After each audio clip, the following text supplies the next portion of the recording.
Hey everyone, and welcome to Almost Cancelled. I am Peter, that is Connor, and we are going to talk about Supergirl Season 2, Episode 19. It's simply called Alex. Full spoilers for the episode, as always. Connor, did you enjoy this episode? Yeah, it was pretty good. I thought it was pretty good too. I thought it was one of the best episodes of this season. Yeah, don't know if I'd quite put it that high, but sure. No, I would. I legitimately think this might be the best villain plot that we've had in the show in the whole season, maybe?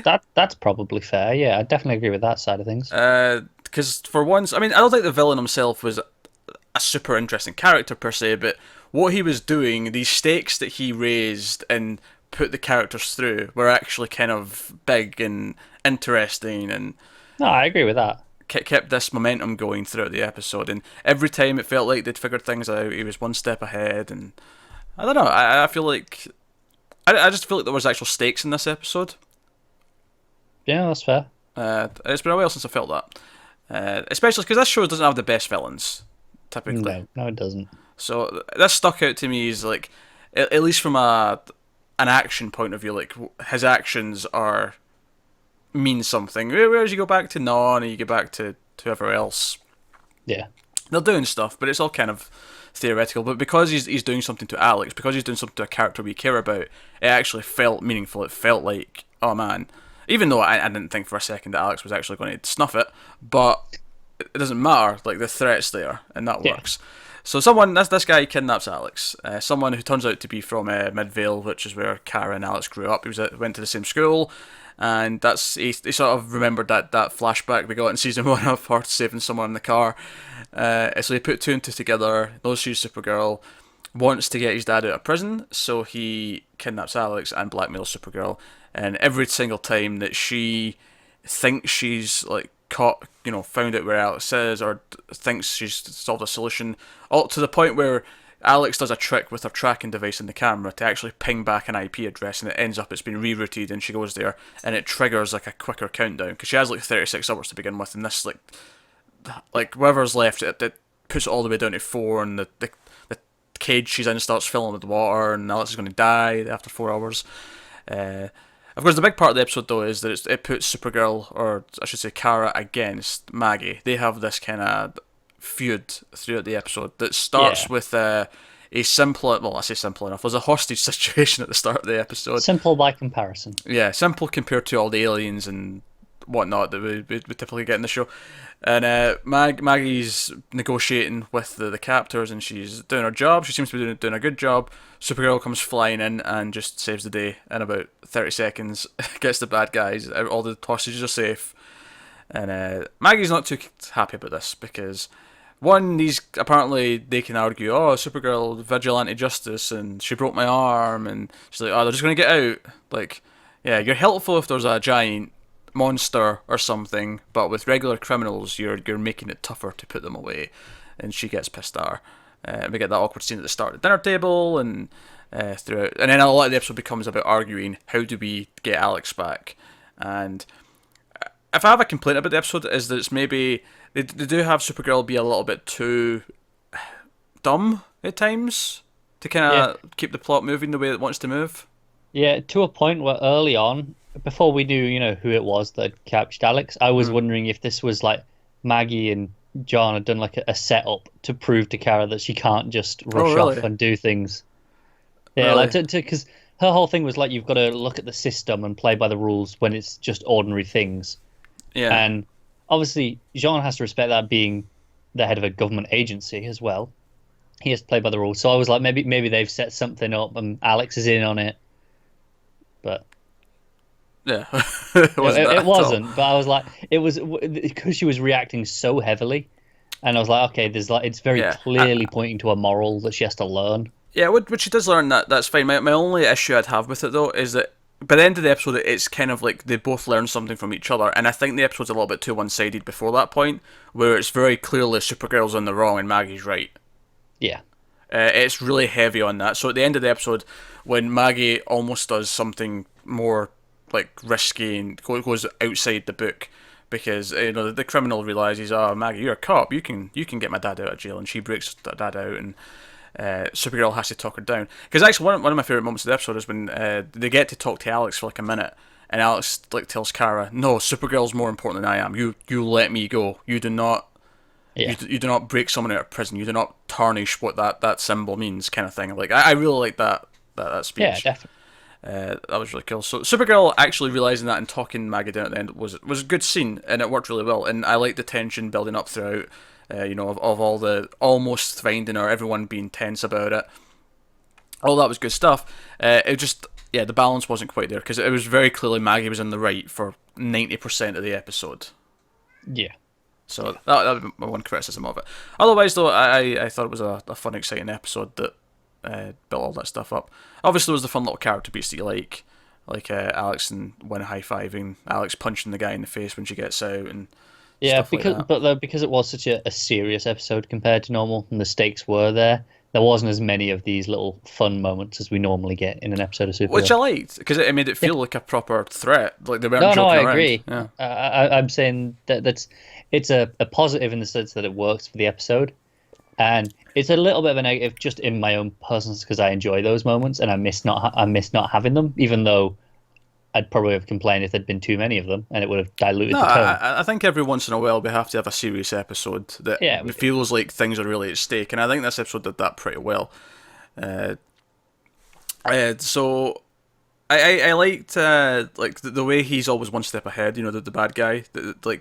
Like even when they think they've, and this is actually one of the moments where I thought Supergirl was being an idiot. Is she storms into the room after like Wynn's got the IP, and she comes in and says it in front of him. I know. And I thought, wait, Kara, what are you doing? Why are you shouting this out in front of him? He's like, you have to tell him. And all I could think was, his plan would still work, and Kara would look like less of an idiot. Like, if she didn't go into that room and gloat in front of him, oh, we know where she is, I'm going to go get her. And obviously Maggie picks up on it, and he's not reacting like someone who's just been defeated, he's still being cocky, and she tries to talk her out of it, and it makes Supergirl look an idiot because she just storms off and does it anyway. Had she not said that, had she just taken Maggie, like, hey Maggie, come out the room, we've got some information, and Maggie comes out, and she says out there, look, we think we've tracked him down, and we didn't get his reaction. She wouldn't have felt like an idiot, because Maggie would have been like, yeah, go get her if we think we know where she is. Yeah, that's true. But at the same time, I completely buy that she just goes in and says that, because that's exactly how she's always been. Oh yeah, well that's a part of the episode though, is that she has to learn not to just dive in head first, like stop and think about it. That's some strategy. Pretty much. Is basically what she's learning here, which is a good lesson. I like that Mon-El's basically just an ornament at the moment. Much. He's just kind of around. Yeah, he was at the dinner table, and that's about it.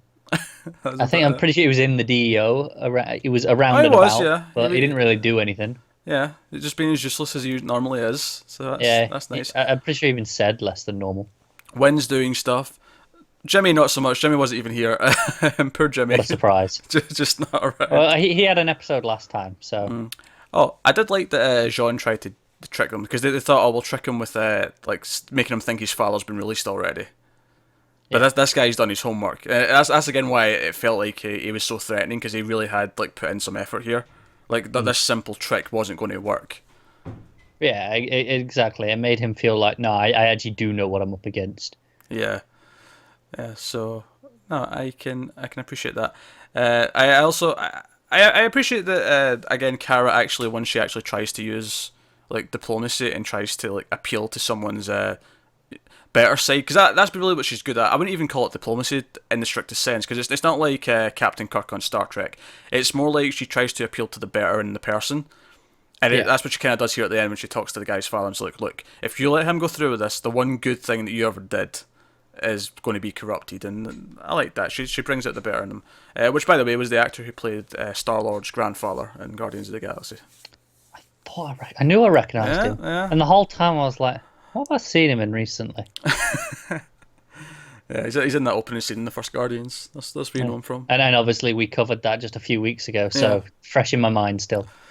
Yeah. So that was the main plot. I did like the sort of fight, and I liked the Maggie finally admits that her and Alex love each other. So that gives a nice big moment for them. It actually surprised me, because I hadn't realised that they hadn't had that moment yet. I know, I like that as well. I like that it's been long enough that I could kind of just assumed that they'd already hit that stage. Yeah, yeah, same. Because they've been dating since before Christmas, and the show Yeah, kind of follows real time to an yeah, extent. and especially on like a TV show, especially a network TV show. You expect I it within just 10 minutes. Yeah, pretty much. You expect it within 10 minutes. You expect, I don't know, sex within 5 minutes. Love you within 10 minutes. Everything's Yeah, accelerated. it's like that the very first episode of How I Met Your Mother, where the whole thing is at the end of the first date, he says, "I love you."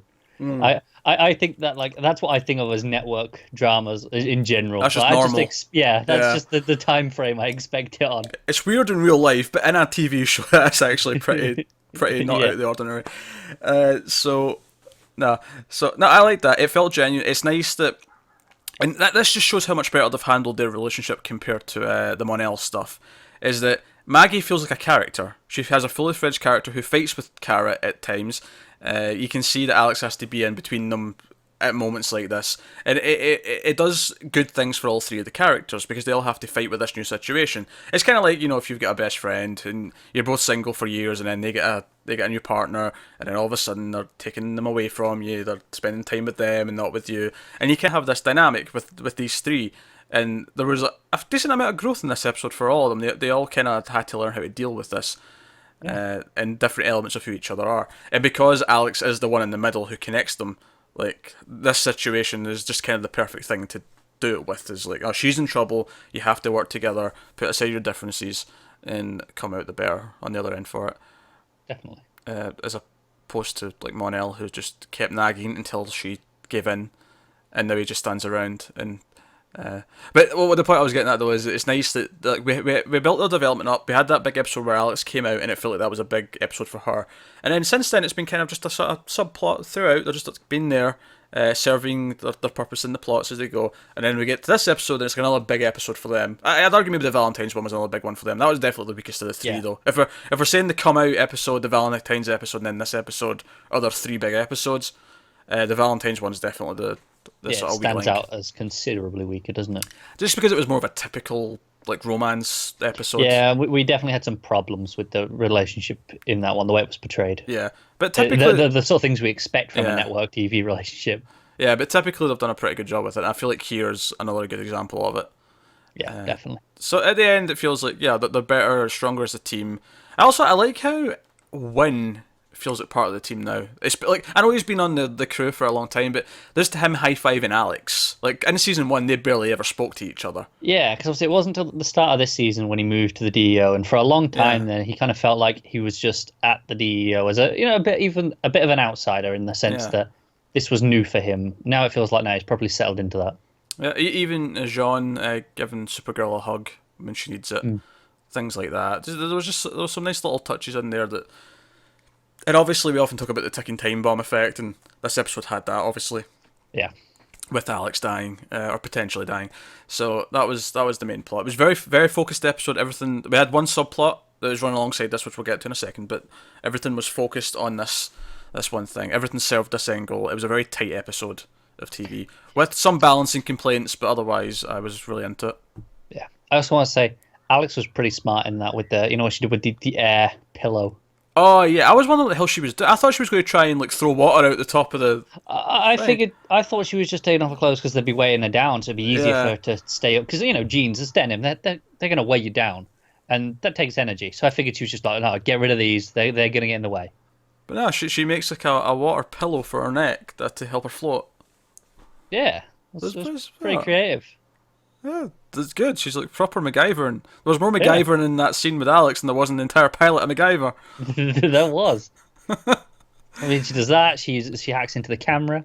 Yeah, I did like just a couple of like geek out super. Like I liked when they finally get there. Squirrel just runs up in like super speed and punches the glass to like get her out. It was a pretty cool moment. It was like, yeah, don't hold back. Her eyes lighting up when she's going to use her heat vision on the bad guy, and like she doesn't actually do it, but her eyes are just lit up for like a conversation. It was pretty intimidating. It was cool. Just a couple of fun moments like that. So yeah, the other plot with Lena and Rhea. I've made a point of learning her name because I shouldn't just call her Terry Hatcher constantly, because it's very easy to do that. So they're mingling. She's giving her some spiel about, oh, I'm a businesswoman and I have technology. We could do great things with L Corp. I was going to say Luthor Corp there, but they've changed the name in the show because they want to get away from the Luthor name because the family are all a bunch of nut jobs, and Lena's realised this.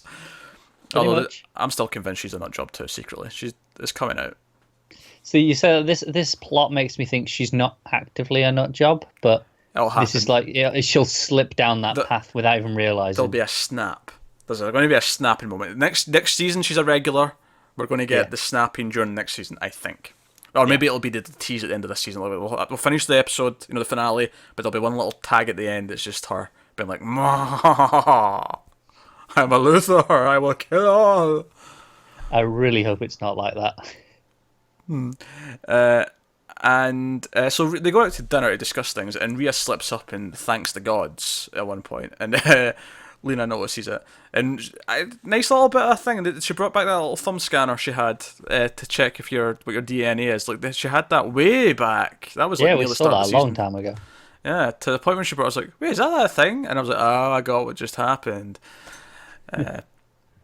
So she finds out, and then at the end of the episode, though, she just kind of agrees to work with her anyway, Yeah. pretty much. I mean, from her point of view, she doesn't know that she's evil. She just knows that she's an alien. Oh, of So, course, yeah. I'm not saying she's been an idiot. No, I'm just from a viewer perspective. It was basically, oh, I found out you were an alien. We're not doing this. Oh, please. I lied, but it was just because I didn't know if you'd trust me. And then it ends with them. Okay, we're going to work together and build a yeah, portal she tries thing. to call Kara, and Kara's like, "Nope, can't talk now, Alex." Aye, pretty much, pretty much. And then she goes, "Okay, I'll make up my own mind." Yeah. Oh, actually, speaking of, go back to the airport. They never explained how he was blocking Jean from his mind. Because he reads his dad's mind early in the episode. Yeah, they Smart just move. said he's found a way. Yeah. I guess if he's just mentally strong enough, but Nah, you must have something. I feel like it's just a little bit easy. Like every time we need John not to be able to just get the answer, we have to just say that for some reason he can't. yeah, yeah. So a little bit of a writer crutch in that sense, but hey. So yeah, I mean the Lena stuff was whatever, but obviously it's setting up stuff for the finale. Yeah, it might be then fine. It was nothing special here. It wasn't anything Yeah, bad. But here it was just setting it up. It was just it wasn't exciting in and of itself. It was just putting the pieces in place for it. pretty much. For next time or whatever. But I thought it was a solid episode.